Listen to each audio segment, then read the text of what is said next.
It's The Broker Show. We're talking real estate, investing, local market trends, feel-good stories, mindsets, and strategies for success. Let us know what you want to talk about, and chances are we will. Hosted by The Broker Joe and co-hosted by Etch.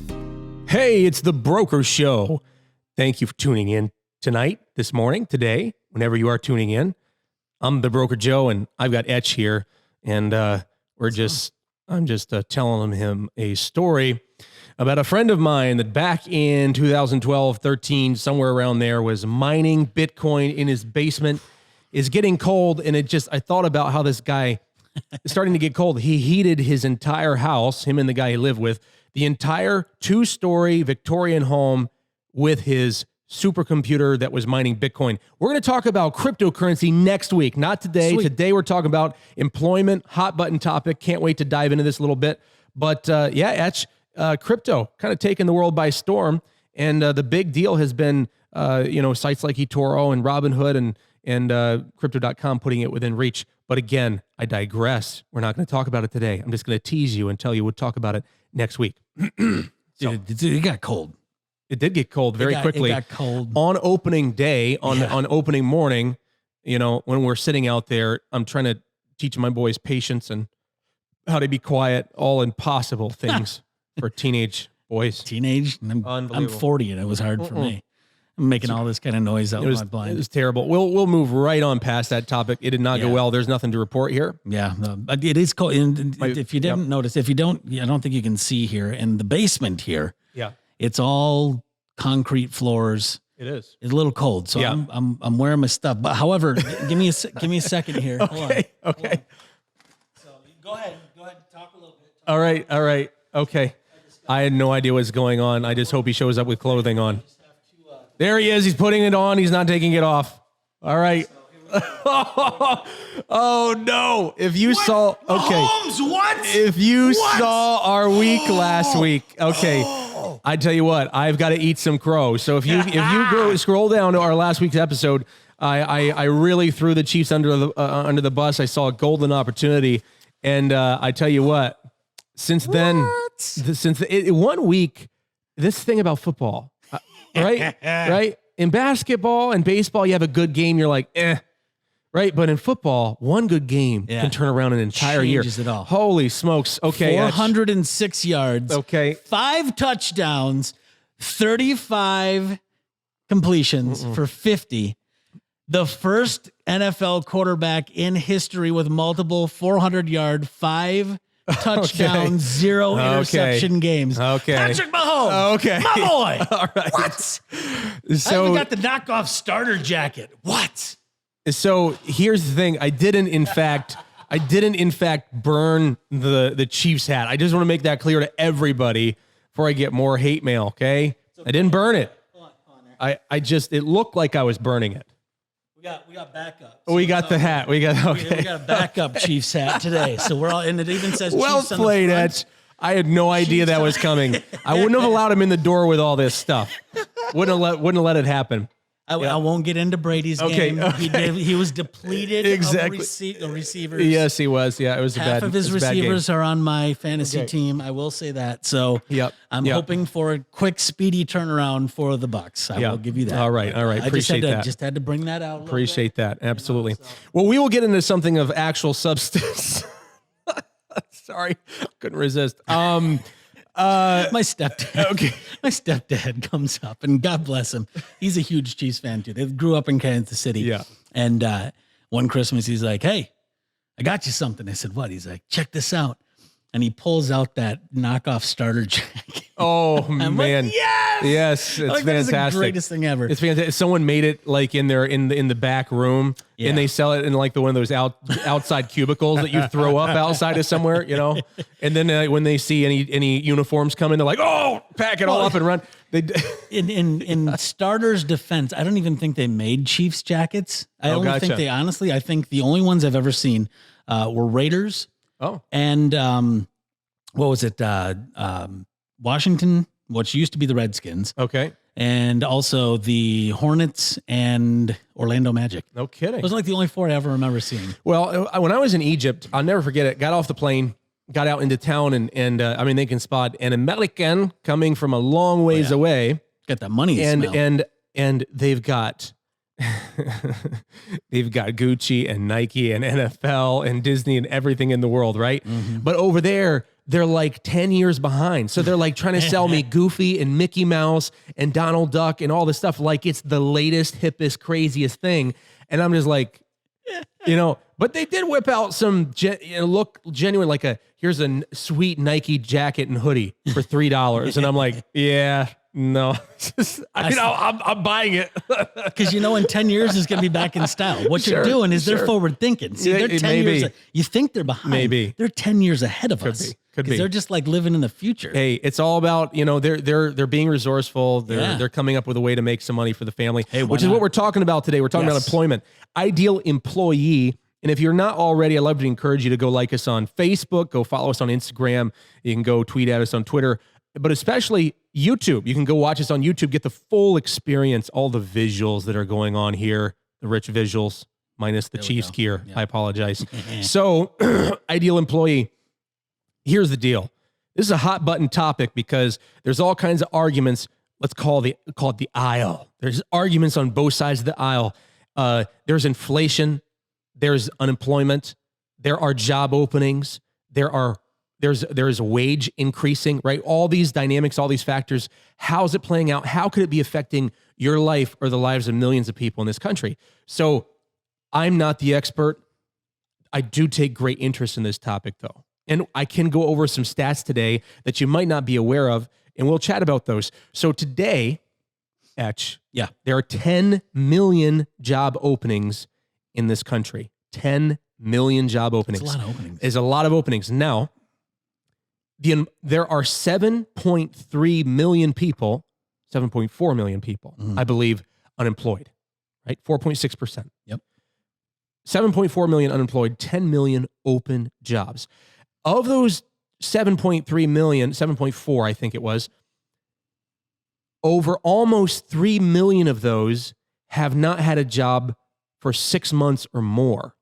Now, these are the people, a lot of them, they ultimately never get jobs, right? Mm-hmm. There are many, many reasons for that, but a lot of that big chunk of that 2-point-something million are people that they haven't had one for 6 months. They haven't had one for a lot of them for years, for a long time, right?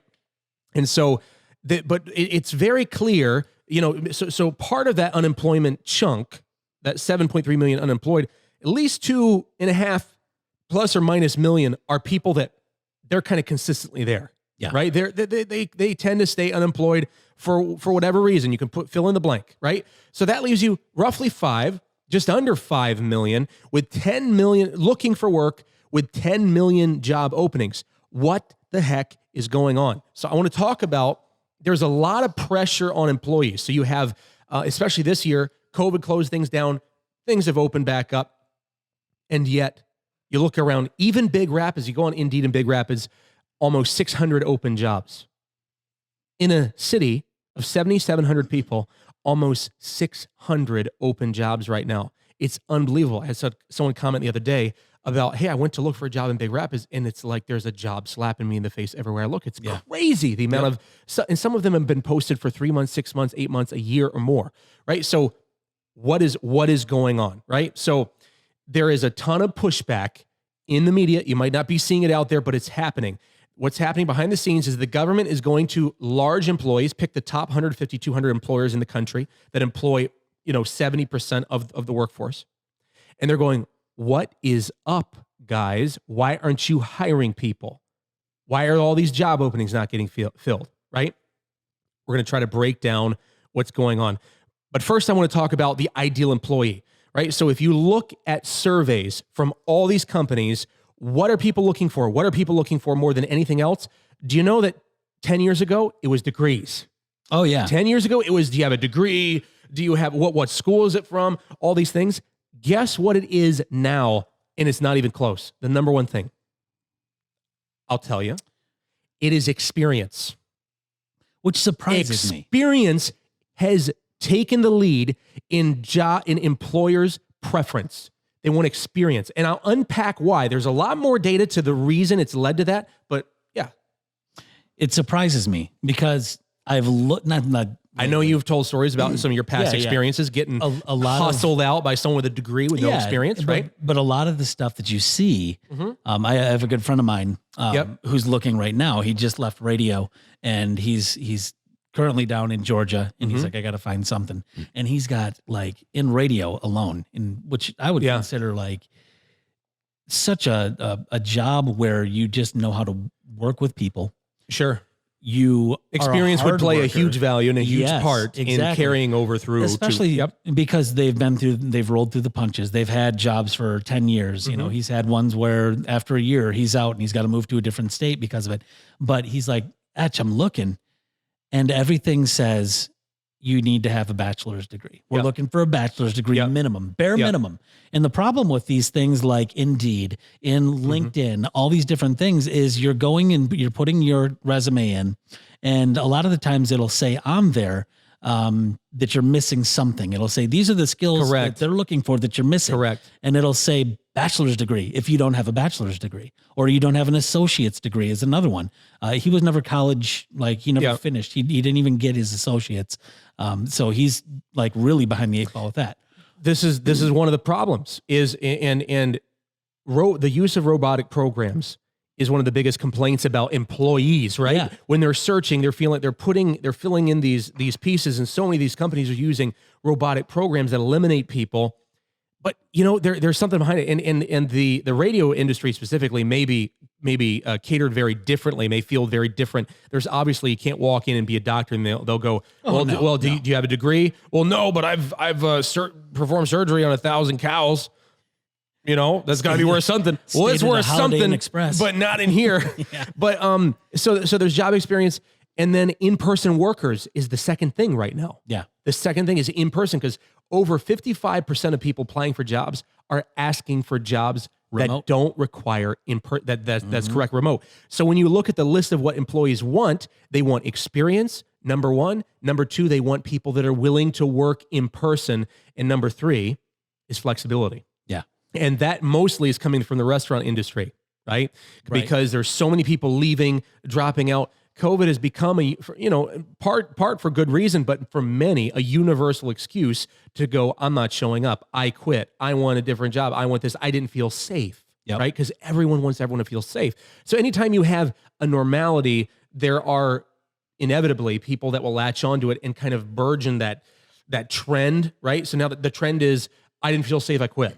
I didn't feel safe. I'm not coming in. I didn't like that. I didn't like that. It's an easy excuse because at the end of the day, you're going to go, what? You don't want people to feel safe? So look at that dynamic. Now let's roll this back. So 40% of people out there, 40% of the people in the United States that are working want a job change. That is a lot. Yeah. It's the highest discontent there's ever been, right?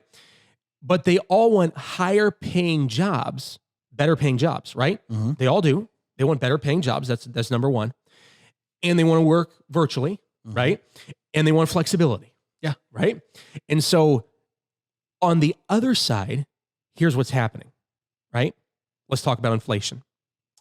The rise of costs for basic goods is leading to the higher cost of living, which leads to employees needing better jobs. We just talked about that, right? So we need better jobs. What's driving it is everything is more expensive. Right? So inflation is causing the price of everything to go up. So I need a better job. Okay.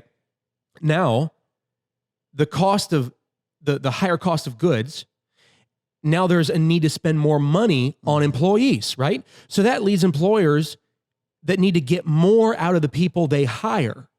So they're doing all kinds of things to contest with that. Number one, did you see the machine on the news that is cooking fries and making burgers in McDonald's? So we look at that and we kind of laugh, but what's happening right now in mass is these companies are going, okay, we have a serious problem, right?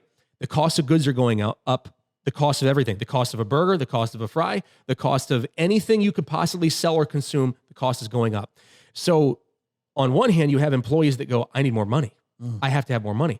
On the other hand, employers are going, okay, well, we just can't hire 100 employees now because we got to pay them all more. And what we already have costs more. So we're going to try to hire 60 employees to get the same job done right? Under more stress, right? So they want more out of their people. Yep. And they want less turnover. Right? Oh yeah, of course. Because so turnover and training are like huge budget items. So I've got a company, and I can promise you, we have to factor in, okay, I would love for everyone that's there to stay there forever and ever and ever and ever and all the time. Is that realistic? Well, no. People retire, people change, people grow. And if you're a good boss, you want to teach them to thrive and grow and reach for the stars. And one day that may be outside your doors, right? Right. And so at the end of the day, you have to consider the time and the resources, the energy that it takes to teach someone, right? So that's where this whole experience thing is coming in. So what's happening is it boils down to value. So employees are looking at maximum return on their investments in people, and they just don't have the margins to hire in the way they used to, right? So you have minimum wages coming up, which actually, so there's a lot of people argue against it or for it or whatever the case. Here's the deal. Wages are rising no matter what, whether they go raise the minimum wage or not. Wages are coming up because they have to. People have to live. There's so much pressure on these because the cost of everything's going up. They have to raise wages to be competitive, to get people to accept jobs, but they're becoming way more picky. So you have employees that are picky, you have employers that are very picky, and you have this huge mess in the middle, 10 million open jobs. Yeah. It's wild.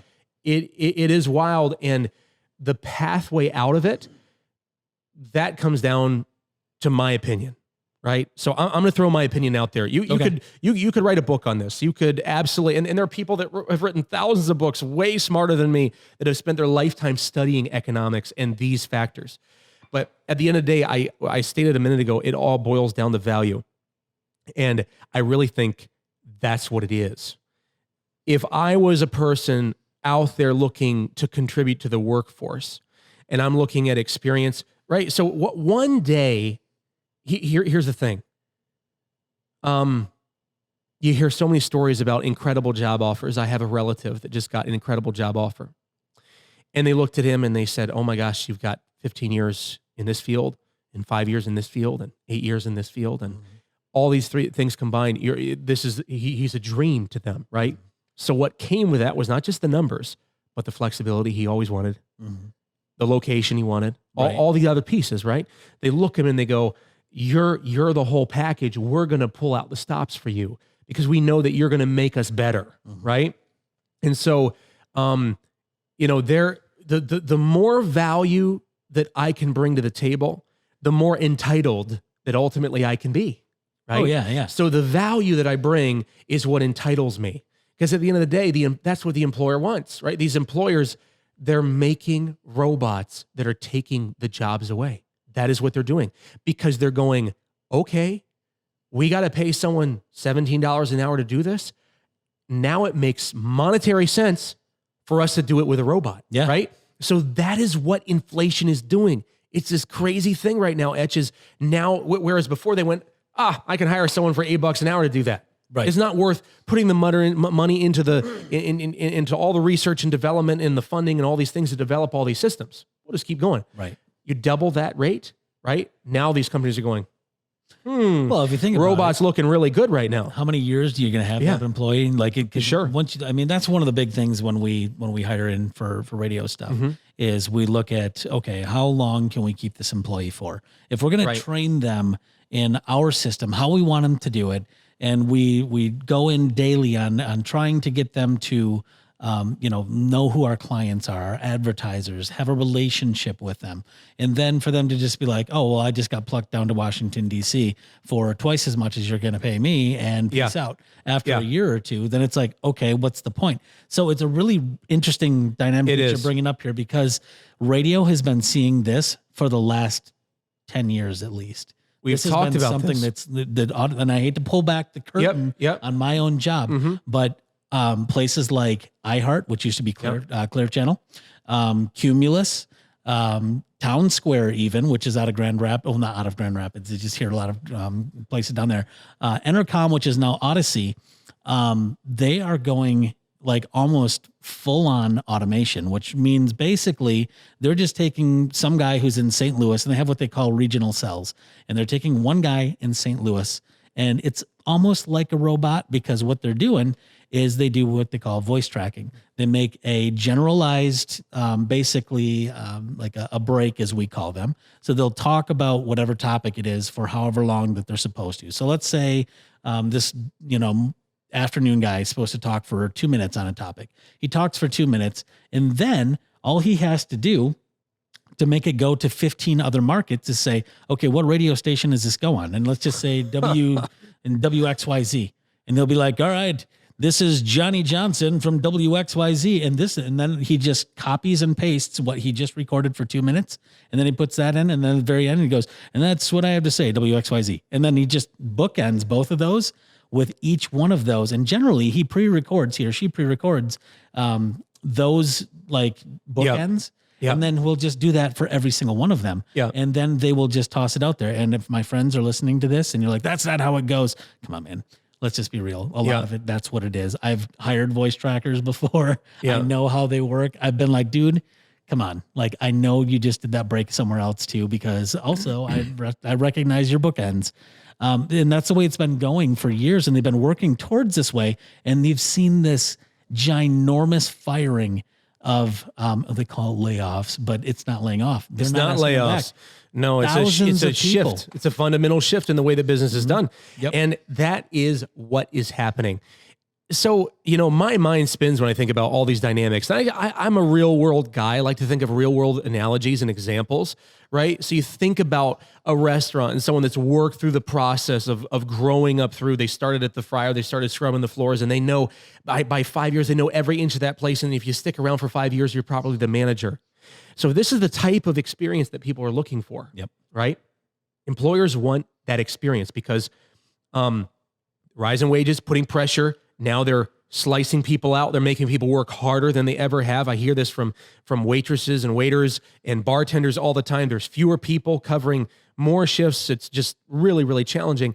So, I thought of this. I don't know if anyone's ever seen the show Billions, right? On the show Billions, there's a lot to be learned about finances in that show. It's pretty incredible behind the scenes of stockbroking and investing. But this event happens, and this entire hedge fund, all the employees that are all, trading and making deals all day long on behalf of all the people, and I don't know the term, all their stockholders, right? All their investors. Mm-hmm. Someone hacks in their network and shuts down the entire building. Now their only option, there's a huge shift going on in the market. It's in equities. It's in, I can't remember what it was, right? And it could be gold. It could be, plastics, something. Huge shift is happening, and they have to make moves right now in the next 15, 20, 30 minutes, or they're going to lose millions, tens, hundreds of millions of dollars, right? This opponent hacks their network, shuts them down. So there's this building full of young people that are smart out of Harvard, Stanford, that are none of them know what to do. Everyone, their computers are shut down. Everything's shut down. Yeah. And the 5 older stockbrokers go, we're going to have to call it in. We're going to have to call it in. It's one of my favorite scenes of all time. And these 5 old guys, right, that are the old, losing their edge, don't know what's up with the times, right, are bringing open these paper books with all their old contacts that they dug out of the bottom of their drawer. Yes. They had Rolodexes, literally, that they're looking up these physical stockbrokers at Wall Street, and they're got 3 or 4 cell phones at a time, making trades over the phone as fast as they possibly can. Yeah. Just incredible, right? So I in that moment, what happened there? What you saw was a system that had become more convenient, automated, but someone who actually knew the nuts and bolts. The truth is, these young kids didn't know the nuts and bolts. They knew how to push buttons, but they didn't even really know what to go through to execute a trade. Yeah. All the steps that actually happened, right? Mm-hmm. And this older generation, with that experience, with that value, saved the day, right? Yep. And so I don't know if that's a great analogy or not. I think it is. But regardless of the fact, I really think that it is about that time, experience, and value. People having a hard time sticking to anything, right? It's hard to stick to something. Yeah. It's hard to stay with something and go through the grind and the grime and master it and really raise your value. And I get this is a controversial topic. Everyone who listens might have a different angle, different story, different life experience. And I empathize with that. I empathize with you. but these are national trends that are happening. There's 150 million people working in our country, just over 45% of our population, right? They're the driving force of our economy. And there's a shift. There's a big shift happening. Yeah. It's happening in radio. I see it happening in real estate in various ways and in other industries that we hear in the news all the time. And maybe here's a little more fact and data to show you kind of what's going on. Rising wages, inflation, it's all working together. And at the end of the day, employees and employers are both frustrated with the outcome, really frustrated. Yep. Before we go, Yeah. I have a funny story. Let's go. This is great. So before I got back into radio, when I was down in Florida, Yeah. I worked for my old university that I graduated from. Okay. And I was a career development advisor for the film industry. Yeah. So I was getting people, graduates, jobs on things like Transformers. This was Yale. This was Yale he's talking about. Yep. Okay. So at Full Sail University, by the way. Yeah. So I was working for them, and we had this older guy, because you're talking about the guys who like know their stuff, right? Yeah. And he's trying to come up and he's got a ton of experience. Like his resume, he could have had 10 yeah. pages, like no problem, right? But he didn't know a lot of the digital stuff. He was a big analog guy. You know, he was old school. He's like, I remember when we used to actually take film and actually cut film and splice it together, and that kind of guy. You know, and it was just always interesting to hear his stories. But he didn't have, when we would send out the job description of what this is what you need to have, this is what it is before we can submit your resume. We found that he was getting these calls from like all these insanely good job offers. And we're like, dude, how are you getting these? Your resume doesn't have anything on this. What are you doing? He's like, well, he goes, I got to transmit it, digitally and stuff. We said, well, yeah, but they have algorithms that if you don't have certain things on there, boxes checked, it'll kick you out. It doesn't even send it to the employer. He goes, I don't have those experiences. And he goes, but I want my resume in front of them. He goes, so you know what I did? We said, what? He goes, I went and I found the smallest font that I could possibly make, like 0.5. He goes, and I wrote down every one of the descriptions of everything that they were looking for in a one line at the footer. And then I highlighted that and I changed the text to white so that it didn't show up on my resume when somebody could physically read it. However, the algorithms through these computers would see that text and say, oh, perfect candidate, send it through. He was getting calls all day for these insanely good jobs. And I'm like, dude, oh my brilliant. But here's the problem. Yeah. They're going to call you up. You're going to get out there and they're going to be like, all right, cool. You need to do this, and this. Hey, there's and the program. Not going to know what the heck they're talking about. I said, I like the way you're thinking, dude, but not the way to do it. So we had to set them down and have a little convo. There's an employee out there. There's an employer out there that would just hear his story and go, hire him in a second. You're hired. I need a guy like you. You know what? Completely different job though. But I love that. Yeah. When we had that guy there, he was my favorite guy I'd ever had the pleasure of having in my office. That's fantastic. And he was outstanding. And I was like, I mean, that's somebody who thinks outside of the box. It is. And you're right. There is a job for somebody like him out there where there will be an employee that's like, hey, I need somebody like you who's going to somehow figure out a way around what the competition is doing. I need you to scheme for me. Okay. Yeah. And I'll pay you good money to do it. Cool. You know, we have more information at our fingertips to spur imagination, right? All of us got a big imagination hanging out in there somewhere, and we just get digging into information a little bit. That's all we need is a little inspiration to catch someone's eye. So best of luck if you're job shopping out there, or you're one of those 40% that are looking for a new career, or hey, you're just wanting to know what's going on and what are some of the trends, what are some things you need to be thinking about. Hey, keep fighting, add value. And you know what? You stick to something long enough, someone somewhere is going to really, really appreciate it. You just need to make your voice heard. All right. So back to our beginning. We are going to be talking about crypto next week. Yes. And I have been a crypto investor for 6 years. The first 4 were terrible. I did not take I'm not practicing what I'm preaching right now. In other words, doing a lot of research online. I'm a busy guy. So kind of just knee jerk doing it here and there. And so I'm not just coming to you reading what I read in an article. I've been doing this for a little while and I have some things to share. So I can't wait to share with you some of my, most of my mistakes, some of my successes. And, but we'll be talking about that next week. Joe has 10 million meme coin. Shiba Inu. See, meme coin. Did you know there's like 800,000 or 900,000 different meme coins right now, Etch? Tell you, I'm invested in some of those. Are you really? Good for you. Good for you. We'll talk about it. Safe Absolutely. Moon, Shiba Inu. Absolutely. All those. Doge. Whatever. I'm just like, oh, okay. But I'm always late to the Evergrow. boat. Yeah. Sure. We'll talk about it next week. But in the meantime, we appreciate you. We appreciate you logging on, watching us, subscribing to our channel, YouTube, Twitter, Facebook, Instagram. What am I missing, Etch?